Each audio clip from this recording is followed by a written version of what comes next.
During the divorce, my ex-husband Caleb wanted to fight me for custody of our son. He confidently said, "How about we ask him what he thinks?" Our son Luca, holding his phone, glanced at me calmly. "Are you really going to divorce?" "Yeah." I nodded. "All right then." He lowered his head and went back to playing his game. "I'll stay with Mom. Make sure to give her a bigger share of the assets. Otherwise, I'm afraid she won't be able to afford raising me." Luca was pulled into the study by his dad. I hesitated, wanting to follow, but the door slammed shut in my face. From inside came Caleb's irritated voice. "Luca, I'll ask you one more time. Are you really going to stay with your mom? Don't say I didn't warn you. She's just a housewife. Do you really think she can take care of you?" Luca's indifferent voice rang out. "It doesn't really matter who I stay with, Dad. The thing is, Aunt Riley is pregnant right now. If I stay with you, I'm afraid it might affect her mood." Hearing Luca mention his own misdeeds, even Caleb, with his thick skin, seemed to lose some of his composure. The voices inside quieted down. I couldn't hear what they said after that, but a damp, itchy sensation crept over my face. I reached up to wipe it away, but the tears only grew more. I sat motionless on the living room sofa, finally unable to hold back, burying my face in my hands. I don't know how long passed before the study door opened again. Caleb walked over to me. Seeing me crying with my head down, he seemed a little reluctant. He handed me a tissue and said slowly, "Fine, Luca can stay with you." I lifted my tear-streaked face. "The car, the house, I'll leave everything to you. I'll also give you $50,000. If you agree, we'll go to the registry tomorrow." I stared at him in confusion. To be honest, I was the one who had shouted for a divorce, but I had no idea how to actually go through with it. "Let's not give her the car," Luca suddenly spoke up. I snapped out of my daze, forcing a bitter smile. In the end, father and son were connected. Luca was, after all, on his father's side. My mom's driving skills, better not give her the car. It'd be a waste if she doesn't drive, and if she does, it might be dangerous. Just cash it out. Your car is worth at least $70,000 or $80,000, straight price. Add $100,000 for the house, I think that's fair. Caleb looked at Luca with a deep gaze. Luca shrugged nonchalantly. Caleb withdrew his gaze. "All right, that's settled then. 9 o'clock tomorrow at the divorce registry." The front door was shut, and my heart clenched along with it. Once Caleb walked out, he might never come back. We'd been in love since university.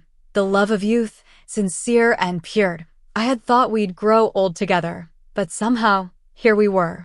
"Mom." Luca's voice pulled me back from my sadness. "I'm hungry. Have you cooked?" I quickly stood up, wiping away my tears. "I'll go buy something to eat." There was a hint of grievance in his voice. "Mom, you're about to get $1 million. Can't you take me out for a nice meal?" I took Luca to the barbecue restaurant downstairs. He wrapped a piece of pork belly in lettuce and handed it to me. "Mom, this is an all-you-can-eat buffet.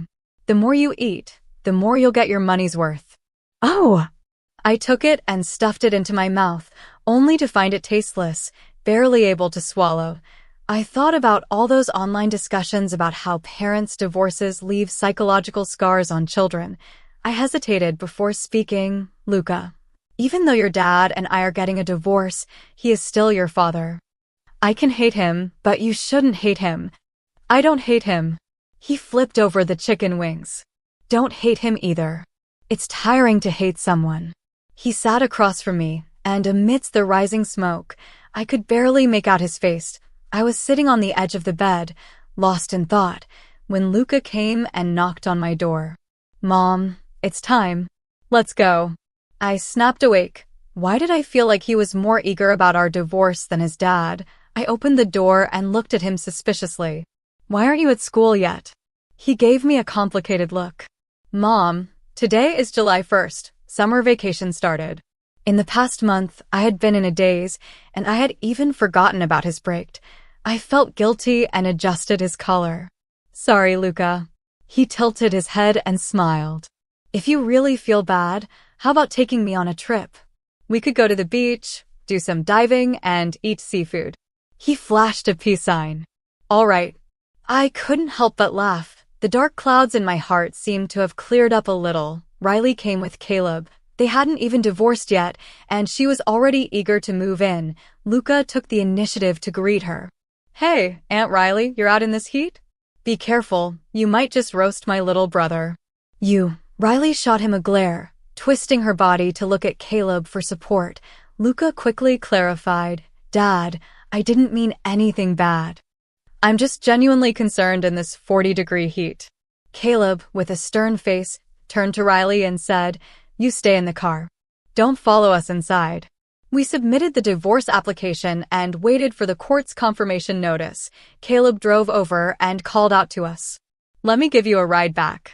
I was about to refuse when Luca quickly stepped forward and opened the car door. Mom, get in. I'm about to die from the heat. I had no choice but to follow him into the car. We sat in the back seat, with Riley occupying the familiar spot in front. She tugged at Caleb's arm and said in a sweet voice, Caleb, where should we go to celebrate later? Luca leaned forward. Aunt Riley, let's go to Ruth's Chris Steakhouse. My dad loves their steaks. Back when there was something good happening, he'd always take me and Mom there. Through the rearview mirror, I saw Riley's face fall longer than a donkey's. It wasn't very kind of me, but I couldn't help feeling a little satisfied. Luca kept going. Mom, where do you want to travel to? How about we skip the beach and go to New York? They say New York is the city that never sleeps. Maybe I could even find another dad there.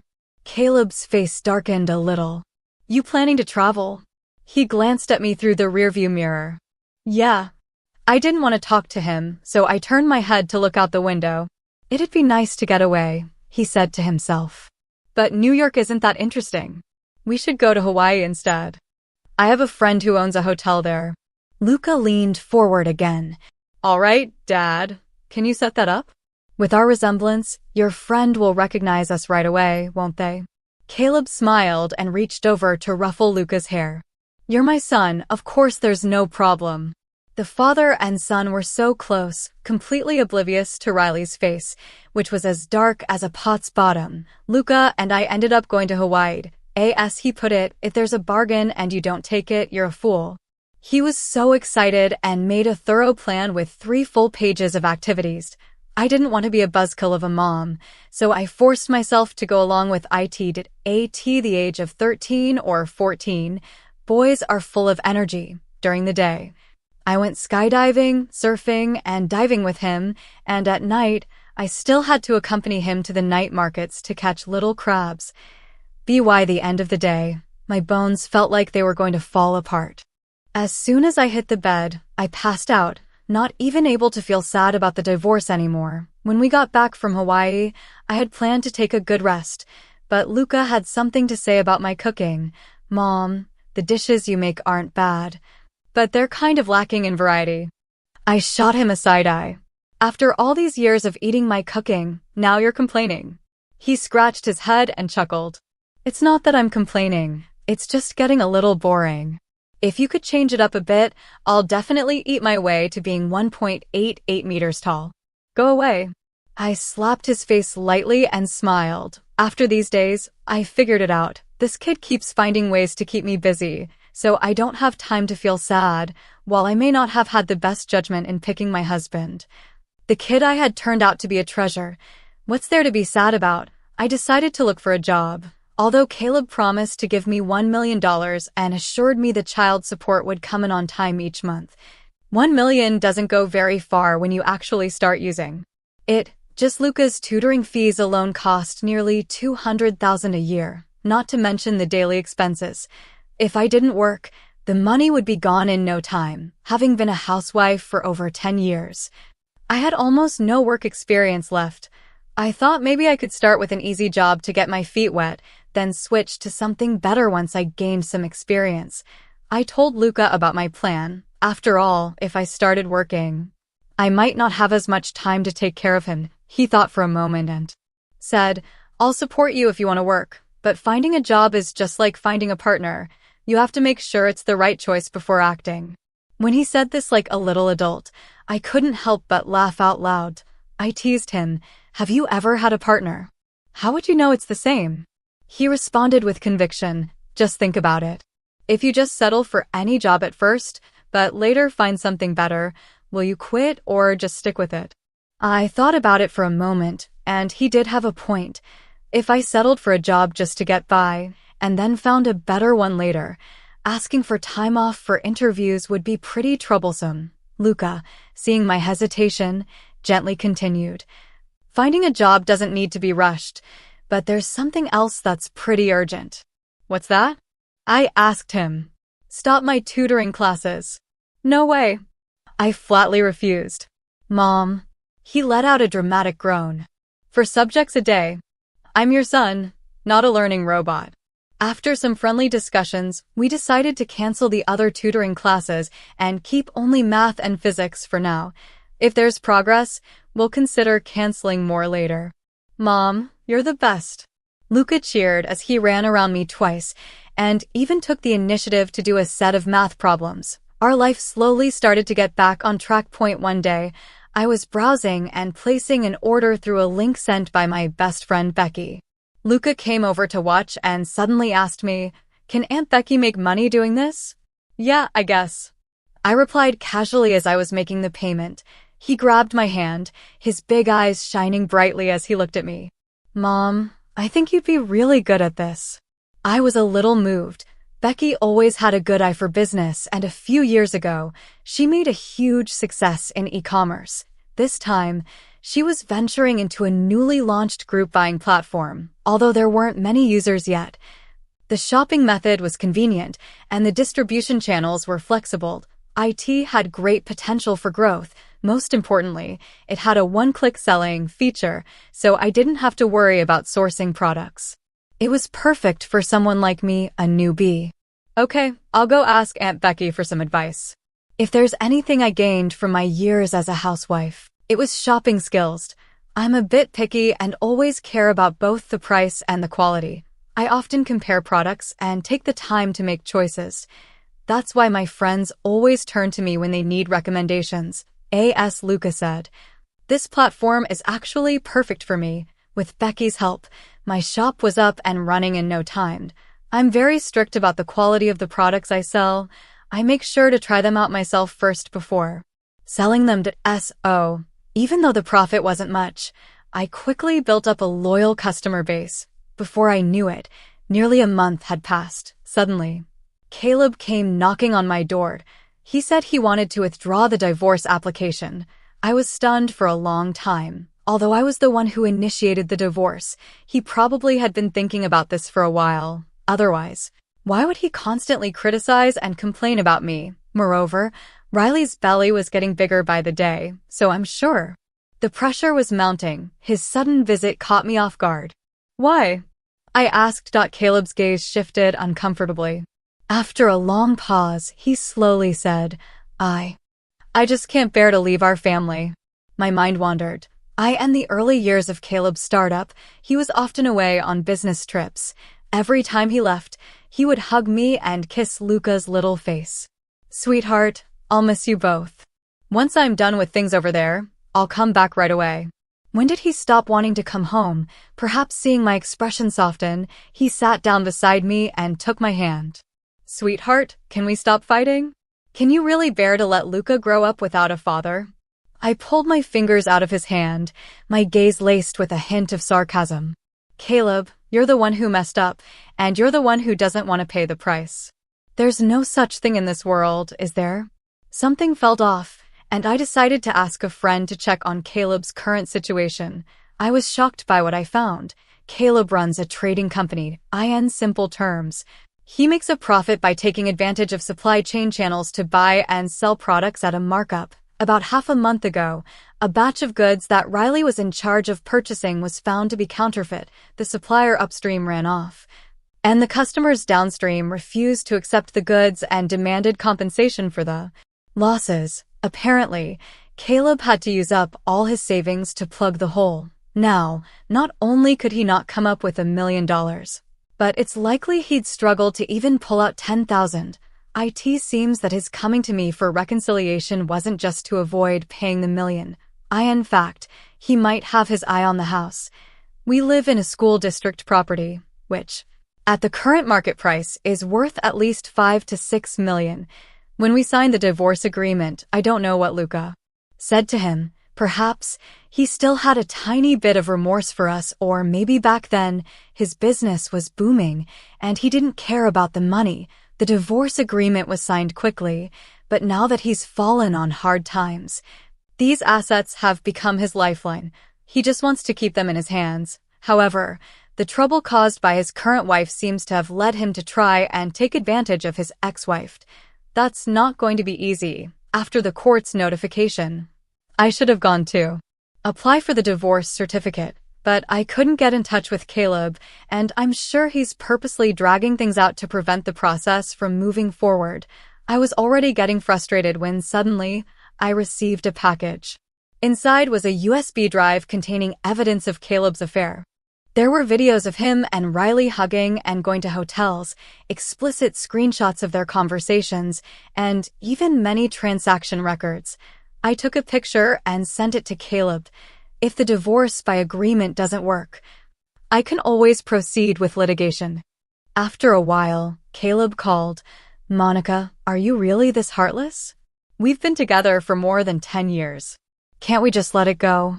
It had been raining heavily that day. When the call came, I was standing at the intersection downstairs, with the wind howling from all directions. I softly spoke. Caleb, you're the one who ended our relationship. There was no sound from his side anymore. In the end, Caleb came alone to collect the divorce certificate. He came by himself. Without Riley, he looked terribly worn out. I heard that his trading company had no liquid funds left and was almost at a standstill, but the early payments to suppliers still had to be made, and employees' wages couldn't be delayed. I guess he's been overwhelmed these days. As we were about to part, he grabbed my arm. Monica, let's have a meal together. I was about to refuse when he said urgently, even though we're splitting up, can't we still be friends? Just one meal together. I know him too well. The lowered tone wasn't because of lingering feelings. He probably had something to say. I nodded. We randomly chose a nearby restaurant. Once seated, he kept fiddling with his glass, looking like he wanted to speak but was hesitating. Not wanting to waste time, I decided to speak first. Caleb, if you have something to say, just say it. He hesitated for a moment before cautiously saying, the million I promised you, could we delay the payment for a while? Don't worry, I will keep my word. It's just, sure. I interrupted him. Monica. He reached out, trying to hold my hand. I subtly pulled back without showing it. I agreed to postpone for a year, but with a 10% interest rate based on market value. Also, I want to get products from your company at the premium distributor rate. Don't worry, I will pay for the goods on time. Becky had been saying that high-quality suppliers were hard to find. Either the prices were too high or the quality was bad. She said this just as Luca overheard. That sharp little devil blinked and said to us, Becky Auntie, I know where you can find what you need. What a great opportunity. While I was still thinking about how to bring this up to Caleb, he just handed it to me. After all, becoming a premium distributor for their company was a privilege earned after buying goods worth hundreds of thousands. Caleb probably didn't expect me to negotiate, and after a pause, he gave a wry smile and said, You're not the same as before. You used to, Caleb. I interrupted him again. I knew what he was about to say. The old me was entirely focused on him and the kids, giving up a good career just to dedicate myself to the family. Younger people care only about love. Someone like me, a middle-aged divorced woman, only looks at the pros and cons. I raised my glass and clinked it with his. Mr. Caleb, I hope we can have a pleasant cooperation. With a guaranteed supply of goods, I quickly switched from helping to sell to running my own group buying model. On one hand, the profit margins were higher. On the other, I could expand sales channels and coverage. Since the platform had just launched, it offered a lot of support and reward mechanisms. I registered a company and hired professionals for operations, planning, and customer service. Though busy, the days were fulfilling, but Caleb's recent situation wasn't going well. A while ago, the supplier who sold counterfeit goods to him was caught. That person confessed that Riley had known about the problems with the batch from the beginning, but she had taken a 20% kickback and covered it up when Caleb found out. He was furious and slapped Riley in front of everyone. Unexpectedly, Riley lost her balance and hit her stomach against the corner of a table. This caused her placenta to detach early. Not only did Riley suffer a great deal, but the baby also died in her womb. I heard that. Riley's family had been blocking Caleb's office every day, demanding an explanation. He was so scared that he didn't even dare to go to his office. When Becky told me about this, her tone was full of schadenfreude. I told you, didn't I? The wicked will eventually get their comeuppance. I was looking at this month's financial report and replied calmly, as long as it doesn't affect our business, I don't care. I thought that while Caleb and I no longer had any feelings for each other, as long as our business was fine, there would be no issues. But he didn't think so. Previously, the point of contact for us was a client manager from his company, recently. However, Caleb himself became the one to reach out. Under the guise of maintaining customer relations, he frequently tried to be friendly with me. He even sent a bouquet to my house on Valentine's Day. That day was a holiday. Luca received the flowers and looked at me with a strange expression. Mom, you're not getting back together with Dad, are you? As I passed through the living room, I absent-mindedly pulled out the card from the flowers' frowny face. Flowers are endless. The moon is eternal. 2 hearts together. This was what Caleb had written on the card when he first sent me flowers, but unfortunately, the flowers in front of the house have withered, and after the clouds drift away, nothing is the same anymore. I threw both the flowers and the card into the trash. Luca stood quietly for a while, then suddenly said, Mom, does Dad want to reconcile with you? I thought for a moment. It was time to have a proper conversation with him. I took his hand and sat down on the sofa. Luca, you might think I'm being selfish, but your dad and I really can't go back to the way we were. He held my hand firmly and smiled at me. I'm glad you think this way. You always need to remember, you are first and foremost yourself and only then my mom. Nothing is more important than your own happiness. I covered my mouth, desperately holding back tears. With Luca's support, I was ready to find a chance to clear things up with Caleb. I arranged to meet him at a restaurant near our home. We were about to leave. Luca insisted on coming along. I couldn't refuse him, so I had no choice but to bring him with me. This was the first time I had actively asked Caleb out since the divorce, and it seemed like he had intentionally dressed up. He was wearing the shirt and leather shoes I had bought for him, and he was holding a bouquet of roses. When he saw us walk in, he eagerly rushed over. Monica, Luca, you're here. Luca gave him a once-over and teased, Dad, you don't look too good lately. When I go out with Mom, people think she's my sister, and if you go out with us, they'd probably think you're my grandpa. Caleb smiled awkwardly. Your mom really does look younger every day. Luca nodded and said, Exactly. That's why self-discipline is so important. If you can't even control yourself, it'll be too late for regrets. Right, Dad? Caleb couldn't even manage a smile. Luca ordered a few dishes we both liked, then sat beside me to play on his phone. I gave him a cool glance, and he quickly put the phone away. I'm not playing games, just looking at the messages the teachers sent in the group chat. Just one round of games. Oh, Mom, I love you the most. Seeing how Luca and I interacted, Caleb's eyes reddened. He wiped away a tear and desperately started serving us food. It's been so long since we've had a meal together like this. I put down my chopsticks and sighed. Caleb, suddenly, a figure rushed out. She grabbed the soup on the table and splashed it at me. Luca quickly jumped in front of me, and the scalding hot soup landed on his chest and arms. His exposed skin quickly turned bright red. Riley screamed hysterically, Monica, can you have some shame? Do you just love seducing other people's men? How does it feel? Does it hurt? Did you get burned? I ignored Riley and didn't care about the odd looks from others. In a panic, I started checking Luca's body. Mom, I'm fine. Luca quickly reassured me. Thankfully, the soup had cooled a bit, and aside from some redness and swelling, There wasn't much damage. Only then did I breathe a sigh of relief. Caleb had already pulled Riley away. Riley, what's wrong with you? We're done. The money to compensate you has already been given to your parents. What more do you want? Riley's face twisted in anger. What's the use of money? My child is gone. Why should your family still be happy together? Just as I was about to retort, I saw something shiny in her hand. I instinctively shielded Luca with my body. A sharp pain hit me. I vaguely saw Luca lift his foot and kick Riley out. My consciousness began to fade. Before I passed out, an idea flashed through my mind. Impressive. After all these years of taekwondo training, this money was better spent than on tutoring. I don't know how long I had slept at INA days. I heard Luca mumbling in my ear. If you didn't have my skills, you should stop showing off, all right? I have a ton of homework to do, and now I have to stay in the hospital to take care of you. So tell me, how are you going to make it up to me when you wake up? At least let me play on my phone for 3 days. The words, play on my phone, seemed to trigger a sensitive nerve in me. I suddenly sat up with a jolt, hands on my hips, and snapped.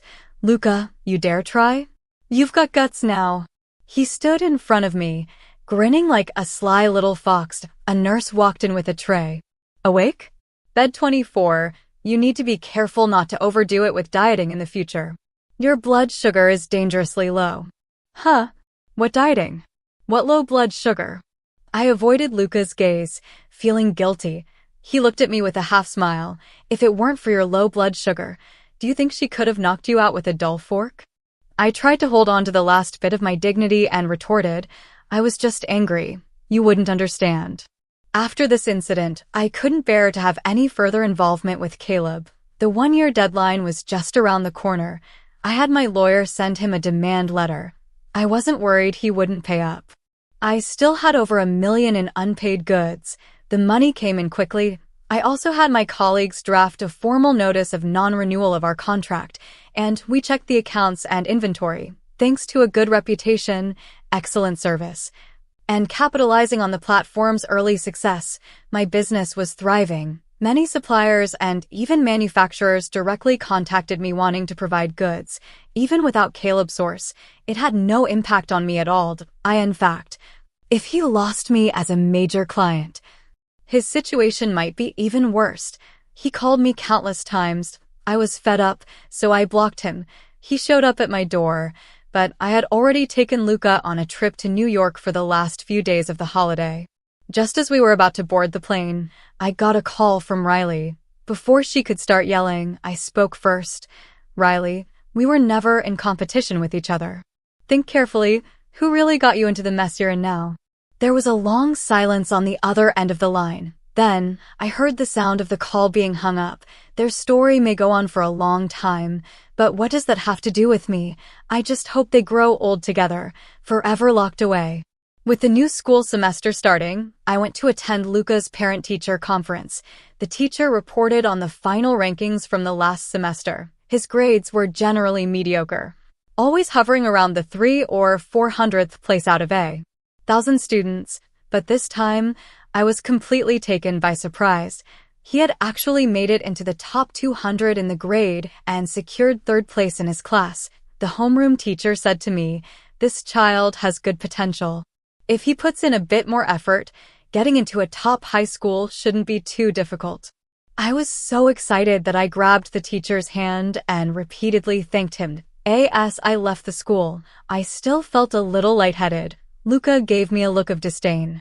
Mom, can you have a little self-respect? If I make it into the top 100 next time, will you faint from excitement? I chuckled. Well, if I faint, it'll be worth it. I've got no more hopes for myself in this life. I just wish for you to have a bright future and live a happy life. He stopped in front of me, looking at me disapprovingly. Mom, your life is still long. I want to be your pride, but I don't want to be your only pride. I looked up at him. His face was clear, his posture tall. The little boy had already grown up. I couldn't help but feel relieved. Luca, your mom is going to start living her own wonderful life now too. Timeless extra. Luca's perspective. In my previous life, my parents divorced. TOE's Monica's burden. I chose to live with Caleb. He remarried and had a new son. I became like an extra person. Living in someone else's shell, I survived by absorbing a tiny bit of meager nourishment. It wasn't like I was abused, but watching them live a happy family life, I felt like an outsider. Caleb would say, "If you don't behave, go back to your mom. See if she can afford to take care of you." Riley would say, "I'm feeding you, taking care of you. What's wrong with making you do a little work?" Even Tomas, who had just learned to speak, would say to me in his baby voice, "You're not my brother, you're an outsider." I often snuck back to see Mom. She worked at a convenience store. Her once straight back had become hunched, her clear eyes had turned cloudy.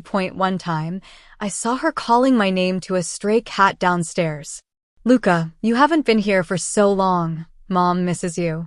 Later, while trying to retrieve Tomas's kite stuck in a tree, I hit the back of my head and died. My funeral. Everyone was comforting Caleb. "Caleb, be strong. Luca is gone, but there's still Tomas." Only Monica sat silently in the corner. I wanted to hug her, but I could only pass through her body. Her form had become so thinned, so much so that the wind on the rooftop easily blew her away.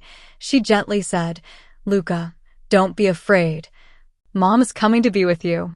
When I opened my eyes, I was back to the year they divorced. Monica was still immersed in an illusion of happiness. Even though Caleb had already grown distant from her, even though his excuses were full of holes, she still foolishly said to me, "Luca, don't disturb your dad. He works so hard to make money." I rolled my eyes in secret. My mom, the love-struck fool. I was reborn into this life. I couldn't help her win back Caleb's heart, but I could help her regain his money. I began collecting evidence of Caleb's infidelity. To be honest, it wasn't hard at all. Caleb was so bold.